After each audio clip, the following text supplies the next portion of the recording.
News. News Talk 610 AM and 102.1 FM. KVNU. KVNU News Time is 4:05. I'm Bill Walter with this news update brought to you by the Duck Hunter. The town of Newton set up a tribute in honor of Mirel Munson, who died in a farming accident back on September 9th. Over 78 tractors and other farming equipment were set up facing the road of the funeral procession as a tribute to Munson and his family. The Newton Community Facebook shared a post that received lots of comments about love for the community.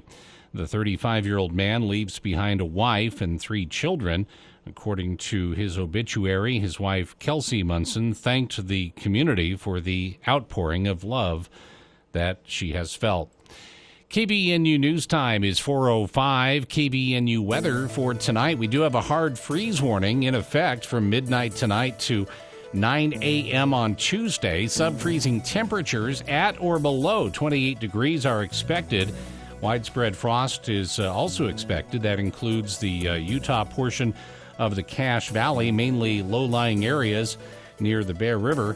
Also southwestern Utah, Bear River Valley, Bear Lake area, all under that hard freeze warning.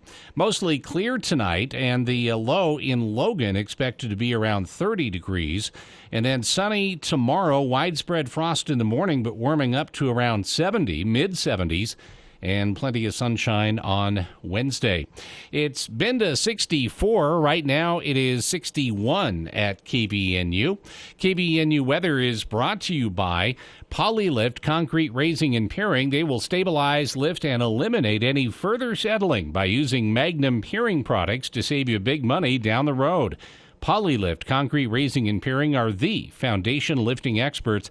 Visit poly-lift.com to schedule your free assessment or call or text 435-999-9309.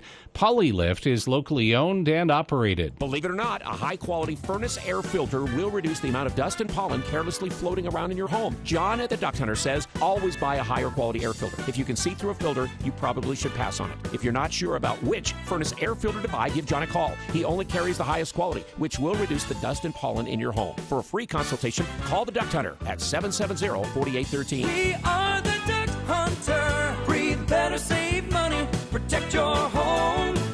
We are the Duck Hunter. KVNU News Time is 4:07. On a blustery evening, family and friends of a fallen Utah Marine remembered him as a funny, brave, honest man who knew almost from the beginning that he would eventually join the Marines. 2 years after graduating high school, Staff Sergeant Taylor Hoover did just that. And on August 26th, Hoover was killed along with 12 other U.S. service members by a suicide bomber as they worked to evacuate Americans from an airport in Kabul. KUTV reports that Hoover's fiancée, Nicole Weiss, said the two were to be married after his deployment.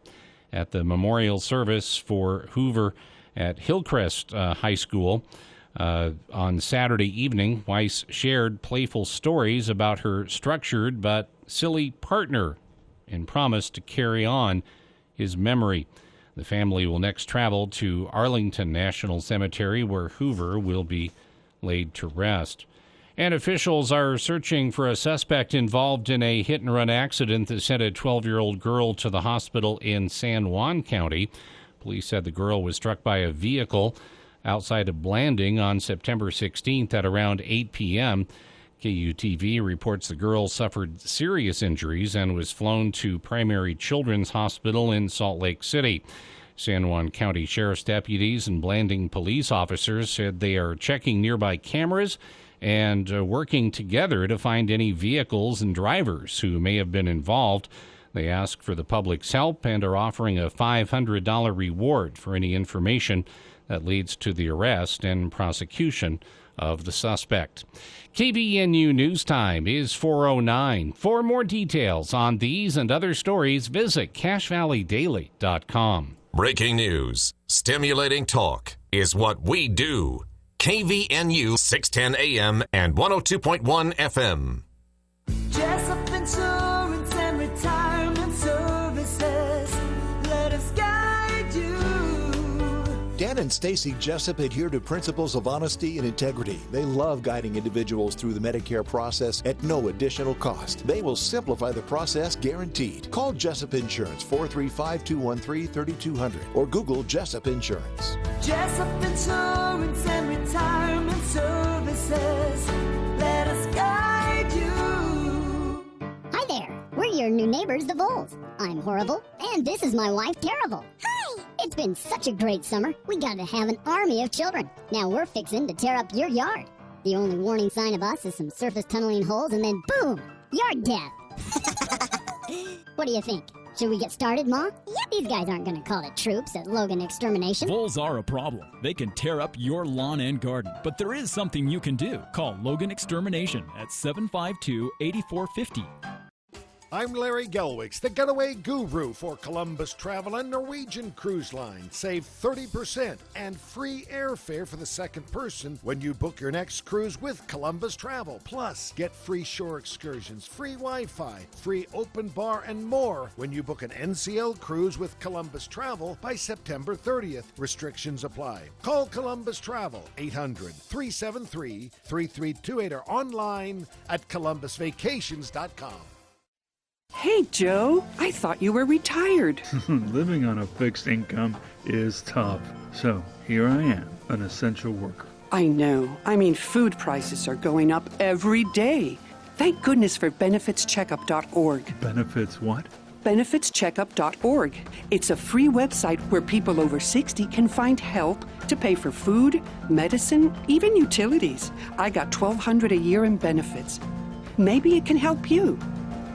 For the people. We are waiting with bated breath for news from the Cash Republican Party meeting an executive committee tonight. With Jason Williams. And I'm really excited about this next segment. We have two guests here in studio. We're going to talk about something that we've talked about many times here on the show, but from a bit of a different angle. Weekday afternoons from 4 till 6 on News Talk KVNU, 610 AM and 102 FM.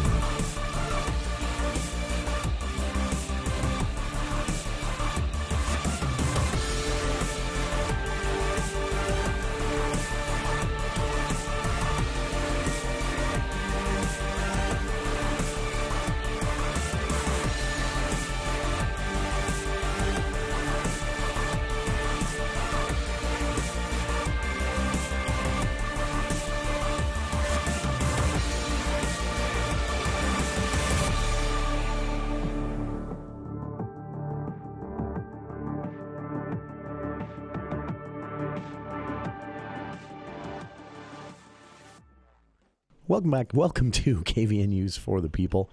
Hour one, just hour You're just one. welcoming me back. Welcome back, Bill. Yeah. Bill back in the studio. Welcome back. It is Monday, September 20th, and appreciate everybody tuning in. And it is good to have you back, Bill. There were a few mistakes and mishaps last week with the board, with me operating, but nothing different, too bad. But because I make mistakes, so it was different mistakes then. These were more rare mistakes. We'll put it that way. Oh man, but it's good to have a variety of mistakes. You missed some different kinds. But you missed some weather. That's what you were just telling me about. Yeah, it was an interesting weather week. That never fails. We get like the storm of the century. Yeah, it was. Second I leave town. It was really strange. What was that, like last weekend, right? Yeah, it was one of the worst lightning storms I remember experiencing in my lifetime. See, I would describe that as one of the best lightning storms. Well, it was beautiful, to say the least, but it was really strange, just really loud, and so it was like right on top of you. Yeah, just loud and pretty sustained as well.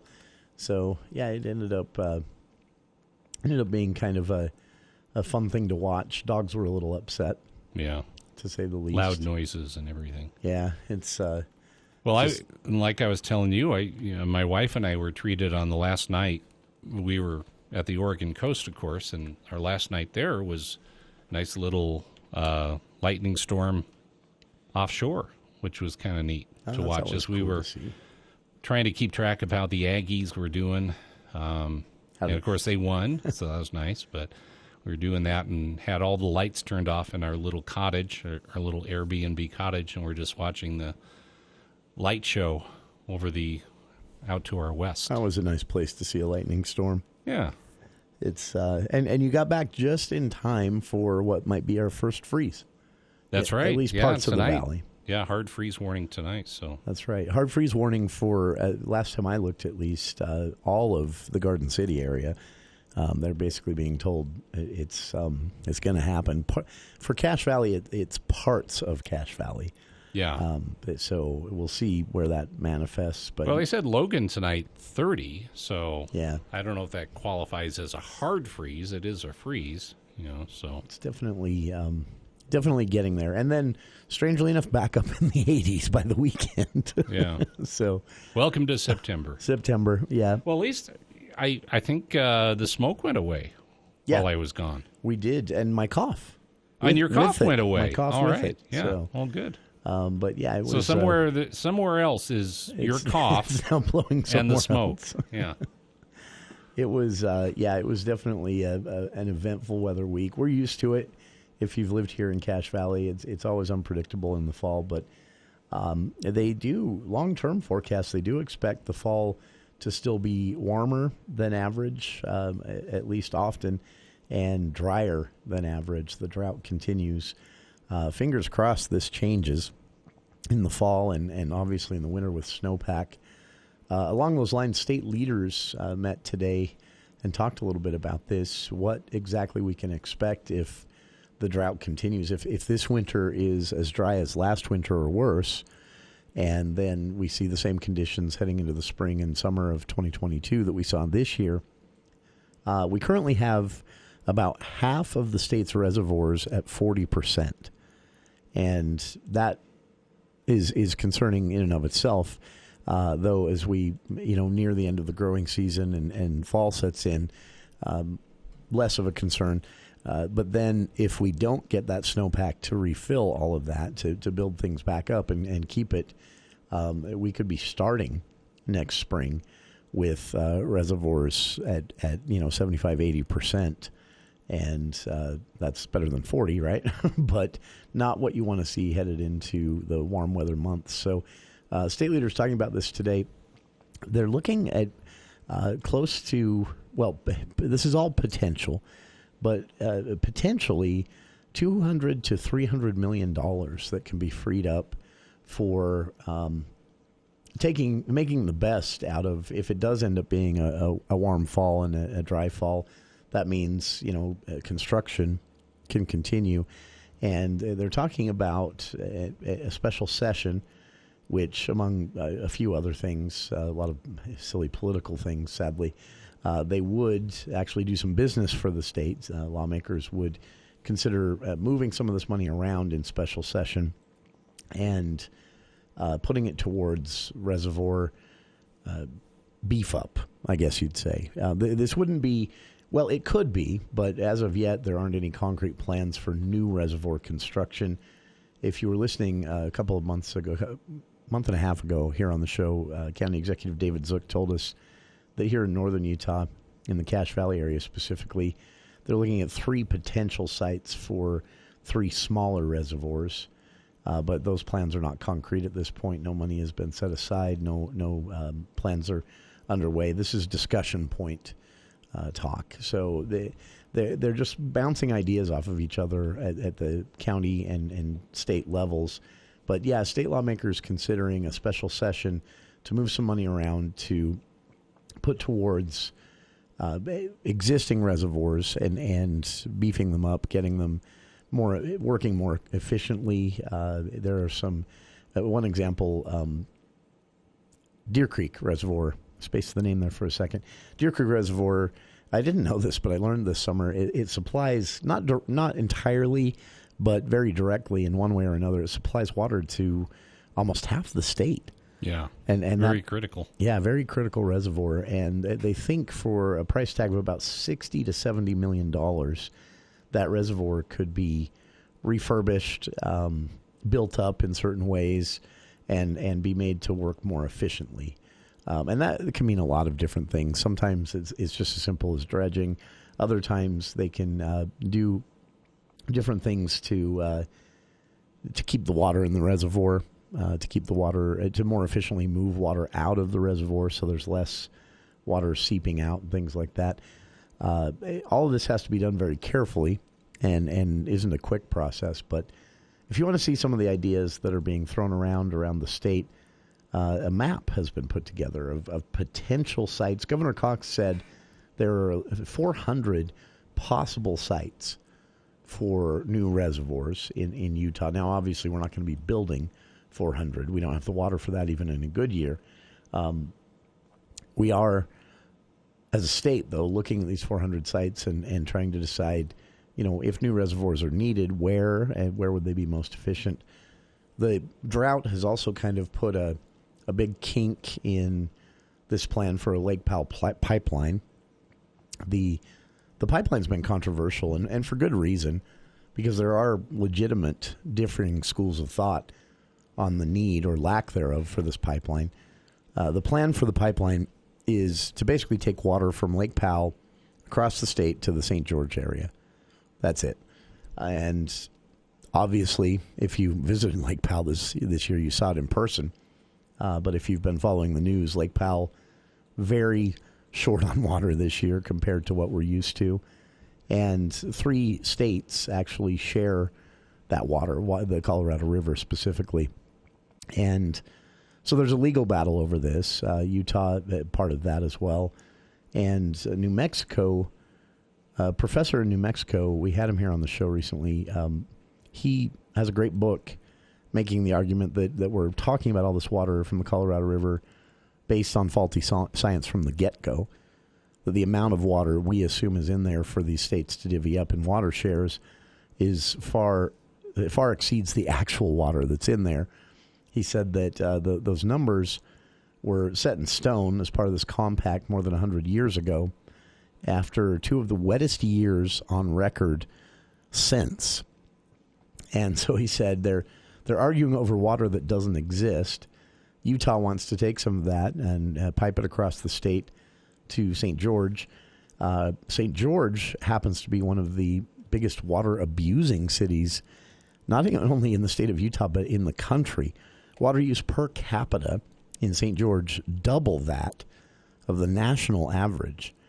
And so a lot of people pointing at that and saying, look, we haven't even explored St. George's water use per capita, per individual, and maybe we should look at that before we construct a pipeline at taxpayer expense. So that debate has come to a screeching halt over the drought, mainly because state lawmakers who have been pushing for this, there's a lot of money involved in this. Not the pipeline itself, but getting water over there allows for a lot of development. That's another argument, that maybe the development in the St. George area is unsustainable, and that should be a part of the discussion. The drought has forced that to be a part of the discussion. So we'll see where this goes, but it was full steam ahead there for a few years with the Lake Powell pipeline. Now this year, even the lawmakers who have been the biggest advocates for the pipeline construction in southern Utah have fallen pretty quiet this year. So we'll see. Reservoirs, though, I would expect we'll see some announcements of new reservoir construction over the next year or so. I don't know if it'll be here in northern Utah or southern Utah. But again, if you want to see the map of the 400 potential sites for a reservoir, and potential is really the key word there. Utah is not considering building each and every one of these. These are just 400 places where a reservoir could go to start the discussion over new reservoir construction, which, again, if the weather is warm, 2 things about that. One, it increases the odds that we are in year 2 of a drought in 2022. And the other thing that would allow for some construction to continue later in the year or earlier next year than is normally the case. So we'll see where this goes. The map is linked on our Facebook page at facebook.com/KVNUFTP. And we've got a caller on the line. We'll take our quick first break here first. Mitch, hold tight. You're first up right after this. In the Army National Guard, family means everything. Our parents, they were really supportive that all 5 of us would join. I got my education because of the Guard. I got to travel a little bit and experience a whole different culture. It helped me get my job, it helped me pay for my house. Serving part-time in the Army National Guard instills pride that you and your family will share. Visit NationalGuard.com to learn more about part-time service. Sponsored by the Utah Army National Guard. Aired by the Utah Broadcasters Association and this station. It's true, many of us spend more time thinking about what's for dinner than thinking about retirement. But if you think your retirement needs deserve more attention, we agree, and we'd like to help. We're Edward Jones. Together, we can give your long-term retirement strategy the attention it deserves. Contact your local Edward Jones financial advisor to get started today. Call 1-800-ED-JONES. Visit edwardjones.com or stop by any of the 7 Edward Jones offices in Cache Valley. Hi, this is Gordon Deal. Tuesday on This Morning, America's First News, the latest in breaking developments. Plus a look at the top concerns for voters as we approach 1 year out from the midterms. Will Afghanistan still be top of mind? Also, the days of full coverage for getting sick with COVID are gone. Hear about patients facing big bills. And the workers most likely in today's environment to change jobs. Tuesday on This Morning, America's First News. From 4 to 6 on News Talk KVNU, 610 AM and 102 FM. Your station for news and talk.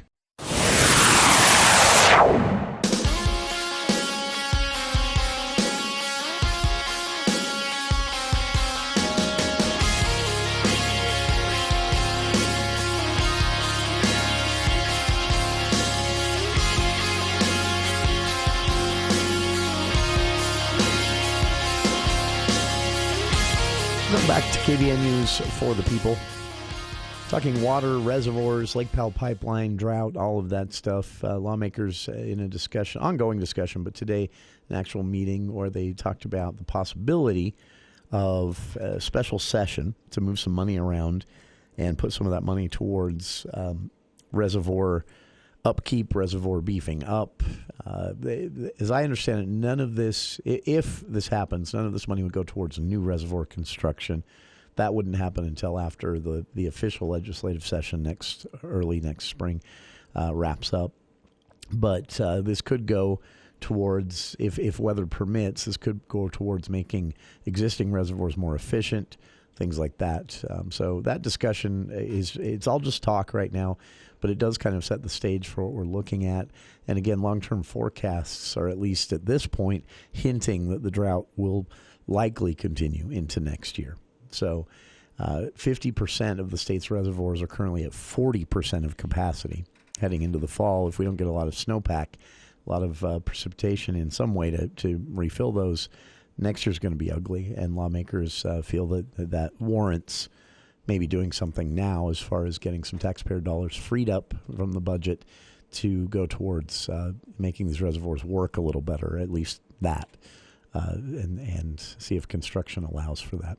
753-5868 if you'd like to chime in. Mitch on the line. Mitch, your thoughts on all of this?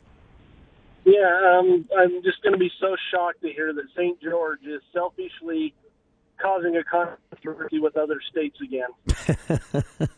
It is. I mean, let's see. They ban water from everybody else without fixing their own problem. They act like we're all nuts for saying that their names got racist connotations. Oh, with their college there. The Dixie State, yeah. Yeah. That's just shocked that that's the selfish center of the state again.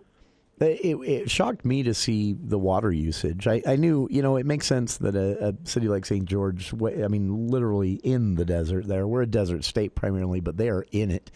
So I'm not surprised that their water usage is higher. I'm really surprised that their water usage per capita is double the national average. And that does make me feel like there are some conversations we haven't had yet before we talk about hundreds of millions of dollars of taxpayer money going towards, piping water across the state for St. George. Growth there has been huge over the last couple of years. I don't know. The tough part, though, Mitch, is what do you say? All right, no more people can live here. Well, a lot of people are moving out that are the people that are realizing how bad it is anyway. But I mean, I was down there. People were trying to get them to do xeriscaping, desert scaping, and they wouldn't. Sure. Which to me seems like something they should just accept and embrace, where they're located. Just compare them to Moab. Sure. And I don't remember the count, but I know that a pretty high concentration of golf courses in St. George as well. So maybe you could lose a couple of those. yeah, I don't know. It's Mitch. It's definitely a conversation that we're going to have to start having about throughout the state. But with St. George specifically, this Lake Powell pipeline plan to take water out of the Colorado River and Lake Powell, pipe it across the state to St. George, before we even talk about how much water they're using per capita, that's a little cart before the horsey, if you ask me. It's we need to think about these things. There's a push even here in northern Utah where our water usage and water situation is far brighter long-term, despite the drought, than southern Utah, than the St. George area. And they're trying to incentivize people up here to adopt xeriscaping, to adopt yards that don't require so much water through the summer. I think it should at least be considered in St. George.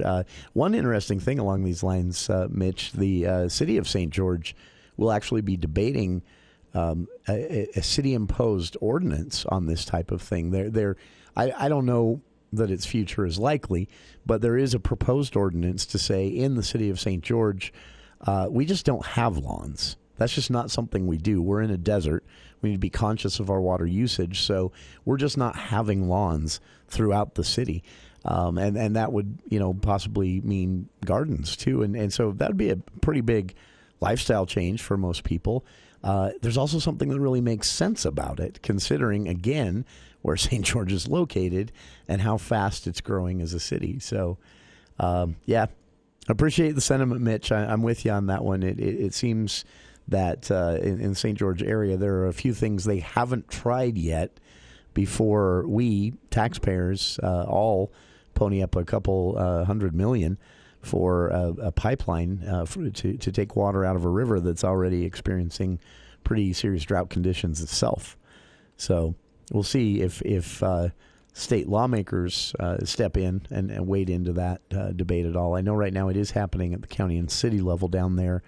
And along these same lines, recent Association of Counties meeting, this discussion came up as well, and it got a little heated with people saying to commissioners and council members in southern Utah, you guys are asking for taxpayer dollars to go towards a lot of projects, but you're not doing as much as even some northern Utah counties to get people conserving water. So we need to talk about this, and I think we should. 753-5868. Mitch, great to hear from you. Thanks for calling. Anyone else out there would like to weigh in, you're welcome to. And again, the map of the proposed, again, we're not building all of these. We might not build any of them, but a map that's been thrown out for discussion of a potential 400 sites for new reservoirs here in Utah. We'll see what comes of it over the next year or so.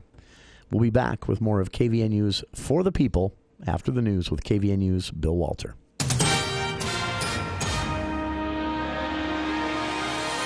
Thank you, Jason. KVNU News Time is 4:33. The news is brought to you by U&I Furniture.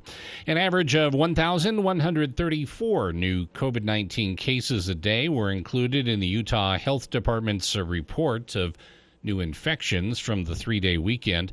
It breaks down to 1,373 new cases Friday, 1,130 on Saturday, 900 on Sunday. The total of 3,393, which is 820 fewer than last weekend, includes 218 cases from Cache, Box Elder, and Rich counties. There have been more than 494,378 positive cases in Utah since the start of the pandemic. A total of 17 new deaths are part of the weekend report.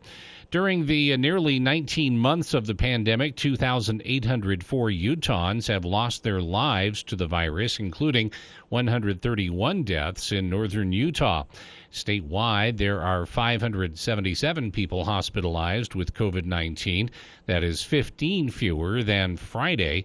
The 233 patients in intensive care breaks the previous record of 232 set Friday. Total hospitalizations in Utah since the start of the pandemic, 21,475. So with the 218 new cases over the weekend in the Bear River Health District, The northern Utah case count grew to 26,623.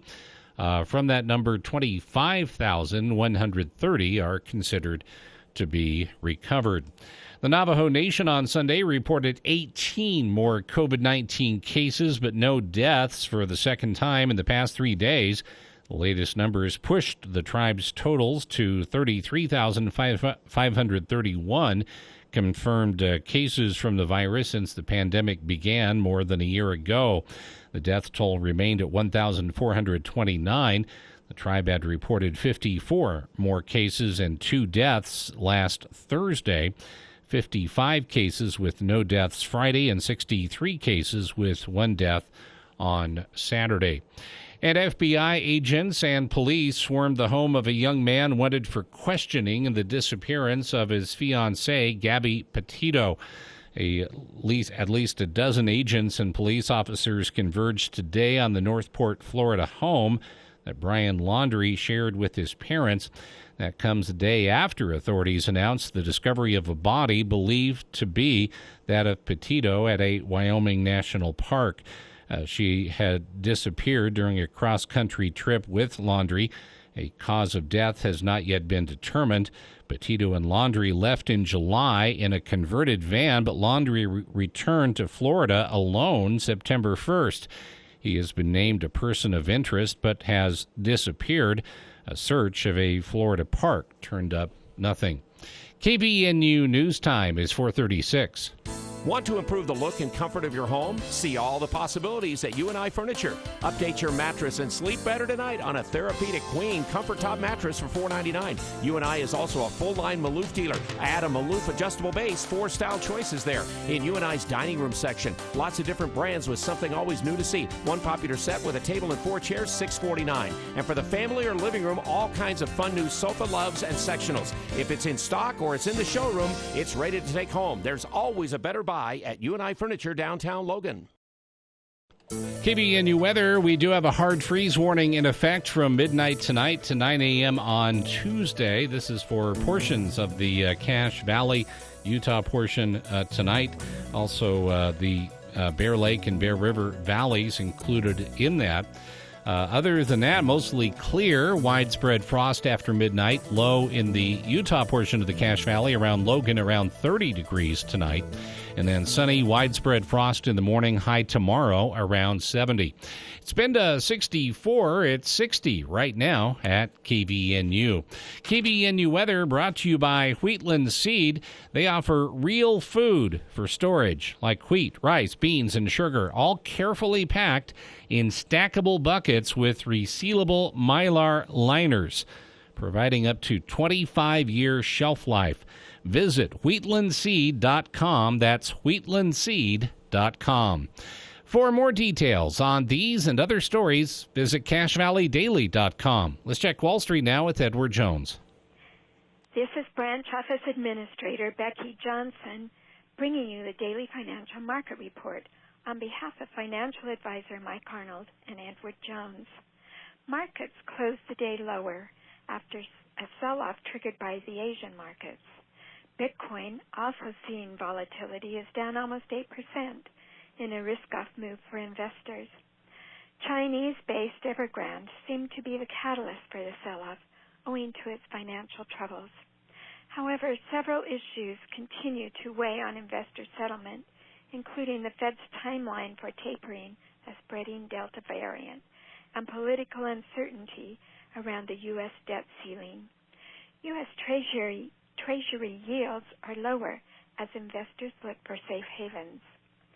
The Dow Jones closed down 614 points at 33,970. The Nasdaq closed down 330 points at 14,714. And the S&P closed down 75 points at 4,358. In stocks of local interest, Autoliv was down $2.45 at $82.17. Chevron down $1.98 at $94.78. Dominion was up 48 cents at $74.60. Home Depot down $4.46 at $331.21. Kroger's was down 53 cents at $40.41.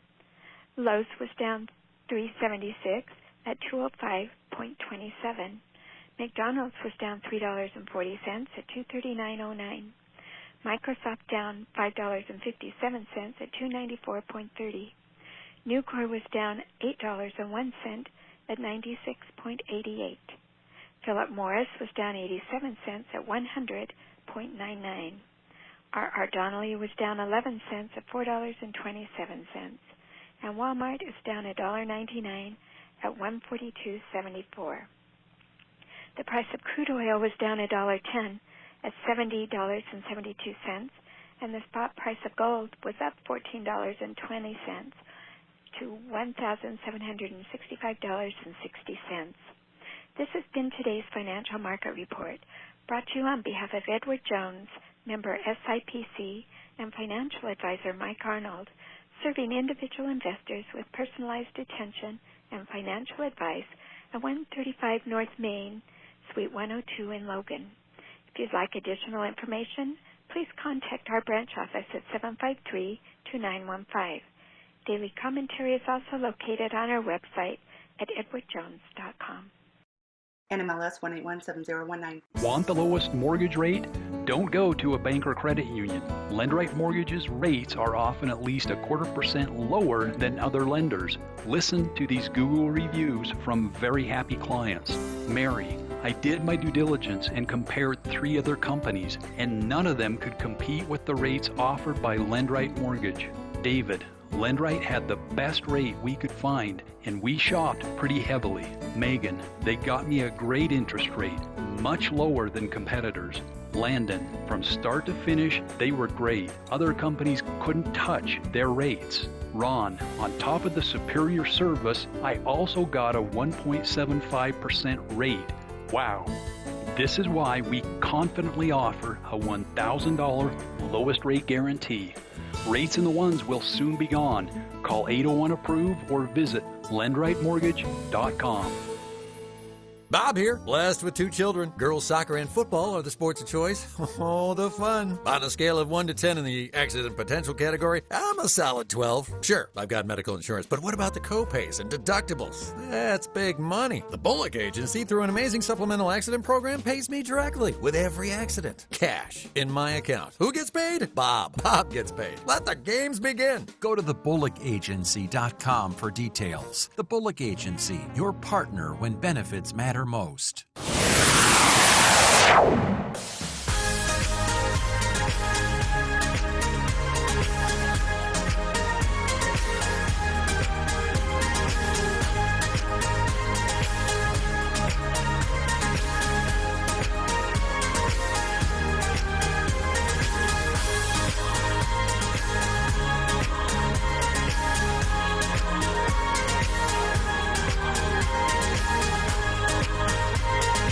Welcome back to KVN News for the People.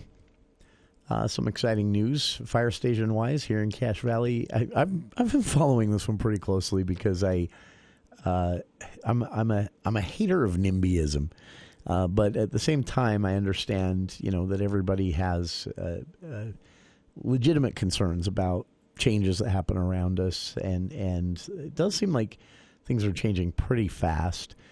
This specific situation, though, had to do with not growth, although similar themes popped up in this discussion, but the need for a new fire station for the Logan 70 station, basically the central station of the fire service in Logan City. So, yeah, because I've been gone. Have they come up with a site? They did. And that's why I brought this up, because you and I speculated correctly. We didn't talk about we didn't talk about this on air, but Bill and I, we had a chance to speak with Chief Brad Hannig during our Speak to the Mayor segment last month. Again, that's coming up this week, by the way. Logan City Police Chief Gary Jensen will be in on Wednesday in the mayor's shoes. Mayor Dane's stepping away from the Speak to the Mayor segment since she's a candidate for re-election. We thought that would be fair, and sending someone else from the city each month in her place. So last month we spoke with Fire Chief Brad Hannig, and he he told us, some of the potential things that they were looking at and why they like or need that downtown, something close to that downtown location for operation. And he explained all of that in the segment, which you can listen to in our podcast if you'd like. But we'll just put it this way. It needs to be located there or close to there. Yeah, because it affects every other other 2 stations in Logan. Sure. In their jurisdiction. Well, and there's concerns over traffic and how long a minute can make a difference. So if you're in a location that's going to take you a minute longer to get to Main Street to head north or south, that could be the difference between life or death in certain situations, or at very least, a big difference on how much property damage you're dealing with in a fire. So that's pretty important consideration. The first suggestion was to move the fire station from its current location on 2nd North there to diagonally to the other end of that parking lot. What most of us know is the Federal Avenue or Straw-Ibis parking lot. That's how people always call that, the Ibis parking lot, even though it's a big shared parking area. The coffee artsy area. That's right. Yeah. So they were going to move the fire station from its current location to that other corner. That ended up being businesses in the area revolted. They didn't like that idea, mainly because that would change the parking scenario. I don't know. It seems like that location could have worked had everybody taken a deep breath, because in the end, you're not actually going to lose any parking. There, of course, would be some time during construction of a new building, demolition of the old building, in which parking is going to be limited. But in the end, you'd end up with the same amount of parking. But that got some backlash. The city backed off on that plan and announced today, so this still needs to be finally approved by the city council. But my understanding is the city council is going to go with what the chief recommends, because that's the person he should be consulting on the location of a fire department. So many options were thrown out there. Many discussions have happened, and it now looks like the report as presented to the Logan City Council for this downtown fire station. They're looking now at, and the report recommends, a new facility be built at 95 East 2nd North. So basically across the street, the street from the current location. Right on that corner? 95 East would be close to the corner. Very close, I would have to assume. So, 95 East, 2nd North. So across the street and maybe a little bit to the east from its current location would be, this report recommends, it would be the best location for Station 70.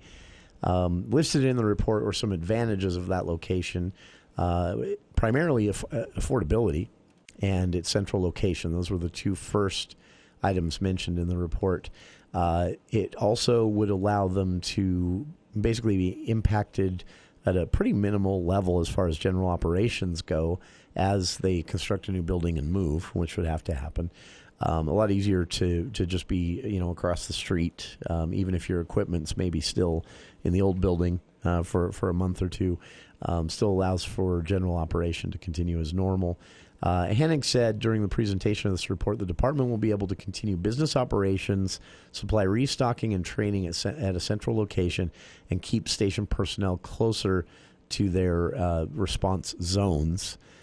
So a lot of benefits to this location. And finally, another advantage, the report said, is the size of the proposed new location, again at 95 East, 200 North, across the street and a bit to the east from the current location. The proposed location is large enough to meet the current needs. They need a new building. The building's too small. They don't even have enough room for all their equipment. If you've ever been inside, considering that people are staying there 24/7, it's pretty run down. It's pretty small. It was built for a different time. And they need quarters for female firefighters that are separate. And it's not possible in that current building. So one way or another, that building has to go, even if it's and what is not an option is to knock it down and build a new one in its current location, because where are they going to go during that time? So it makes it kind of tough. But Hennig said that not only does the proposed new location meet current needs for a new building, for the space they need, for their equipment, things like that, and for their response times as far as being able to get out to Main Street in the same amount of time. He said it also allows and considers for this location would consider future growth, because the city would have the option to purchase additional property in the same block if building expansion becomes necessary 10, 20 years down the road. So the recommended location would, Hennig said, provide the easy access, the same they've been used to so far, and they would be able to access from the location. The report kind of sketches out a little bit of the design, and it would allow them to not only access Second North, as they currently do, but it would allow them a second access point on First East. So, I never thought of that. Yeah, and he said that. He said that they didn't look into that, and obviously that hasn't been tested. They've never had a First East access for that station, but not a convenient one at least. And so he said that's possible. That could possibly improve response times for certain fires. So, that is. And again, this isn't official at this point, but I doubt that you're going to see the council or Mayor Daines disagree with the report from the fire chief, and this will be put on the agenda for the city council meeting tomorrow. So it'll be a little discussion about that.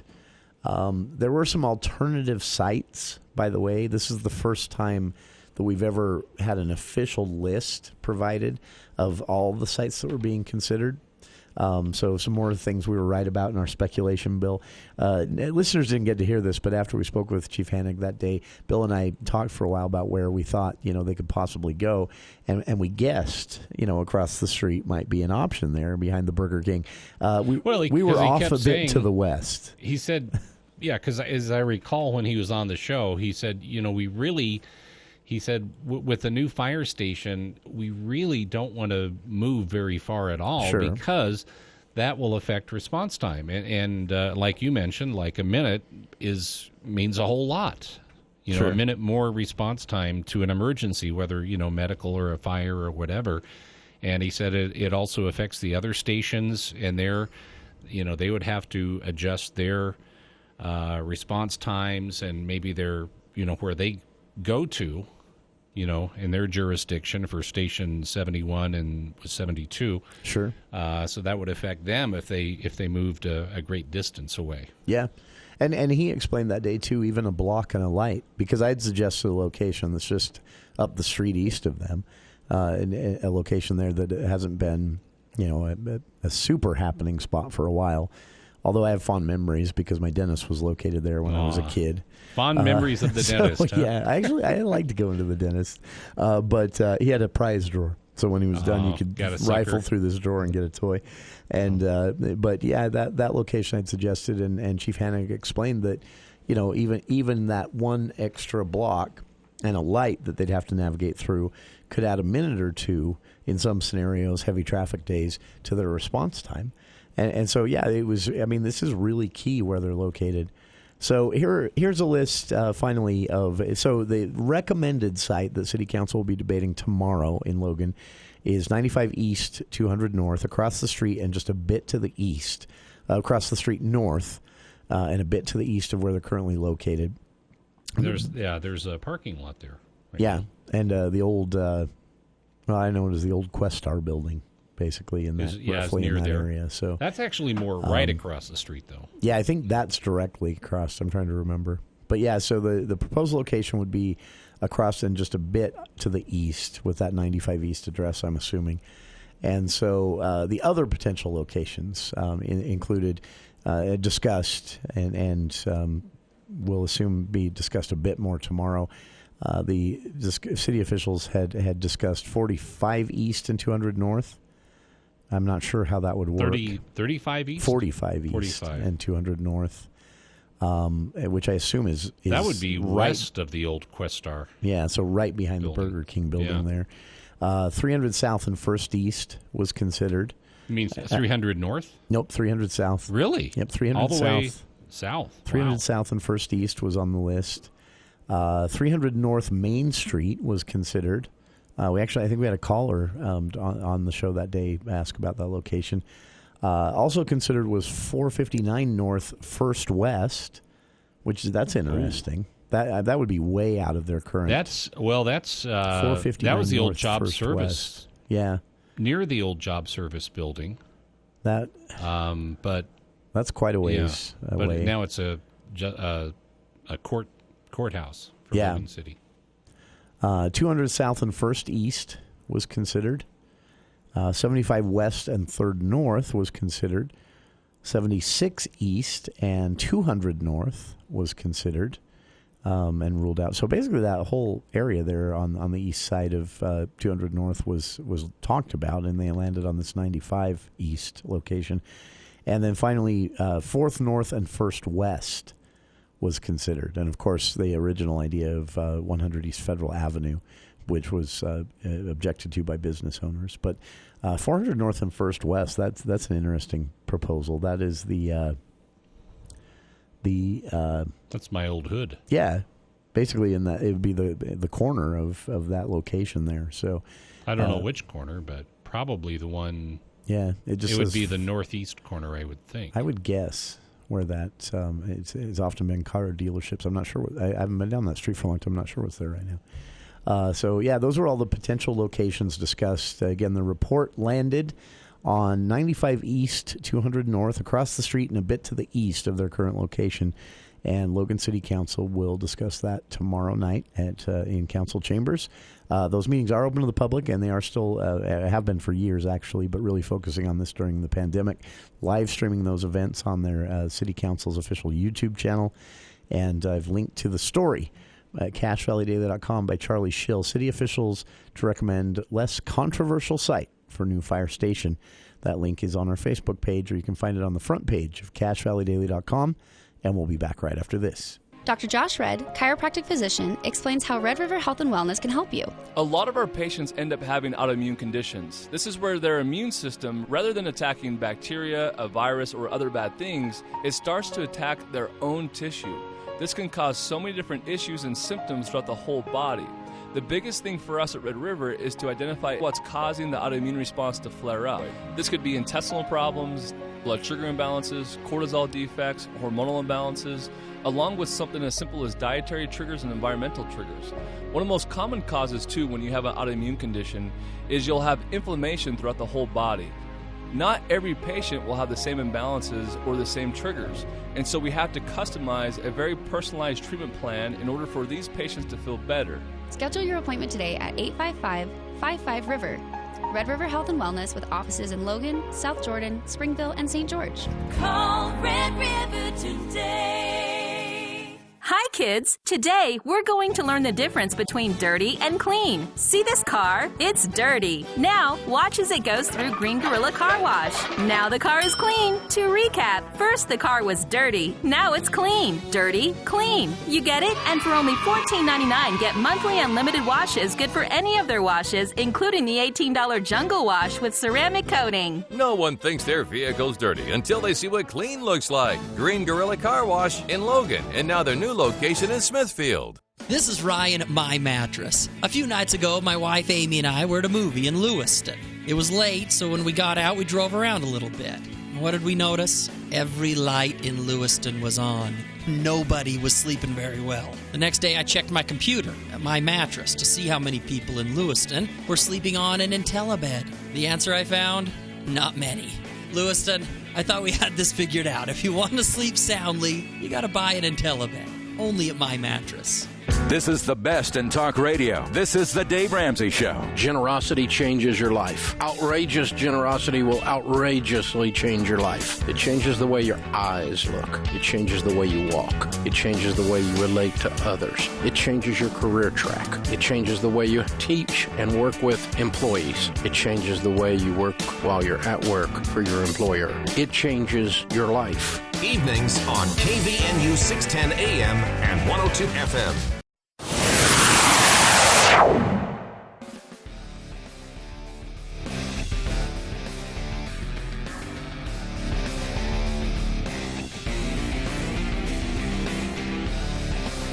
Coming up in hour two of today's show, the latest on this ongoing story, just a bizarre story all around of the missing YouTuber known to have been in Utah, including photos from an art gallery in Ogden just days before she disappeared. Developments over the weekend. Now her fiance is missing. FBI at his house in Florida today. Body found in the Grand Teton area over the weekend. We'll update you on the latest at the start of Hour 2 of today's show right after this here on KVNU Logan.